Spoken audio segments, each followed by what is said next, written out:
আপনি কি জানেন আমাদের কলকাতায় এমন একটি মন্দির আছে যেখানে প্রসাদ হিসাবে চাইনিজ খাবার দেওয়া হয়? হ্যাঁ, ঠিকই শুনেছেন। কলকাতার ট্যাংরায় অবস্থিত এই কালী মায়ের মন্দিরটি শুধু এক ধর্মের নয়, বরং দুই সংস্কৃতির মিলনস্থল। এখানে মা কালীকে নিবেদন করা হয় নুডলস, ফ্রাইড রাইস সহ বিভিন্ন চাইনিজ খাবার, যা পৃথিবীর আর অন্য কোনো কালী মন্দিরে দেখতে পাওয়া যায় না। এই মন্দিরের সূচনা এক অলৌকিক ঘটনার সাথে যুক্ত। এক চীনা পরিবারের 10 বছরের অসুস্থ ছেলে চিকিৎসায় সাড়া দিচ্ছিল না। শেষ আশ্রয় হিসাবে তারা এক গাছের নিচে প্রার্থনা করে। অবিশ্বাস্যভাবে শিশুটি সুস্থ হয়ে যায়। সেই জায়গাকেই পরে স্থানীয়রা মা কালীর আশীর্বাদের স্থান হিসাবে মানতে শুরু করেন, আর সেই গাছের নিচের কালো পাথর থেকেই জন্ম নেয় চাইনিজ কালী মন্দির।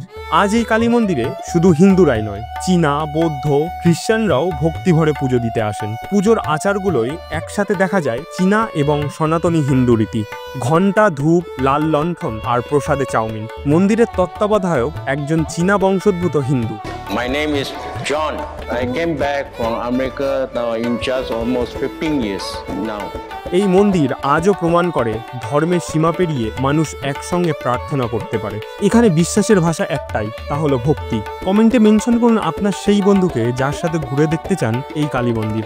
এমন আরও ভিডিও পেতে আমাদের চ্যানেল সাবস্ক্রাইব করে সঙ্গে থাকুন। আপনার প্রতিটি লাইক, কমেন্ট আর শেয়ার আমাদের অনুপ্রেরণা।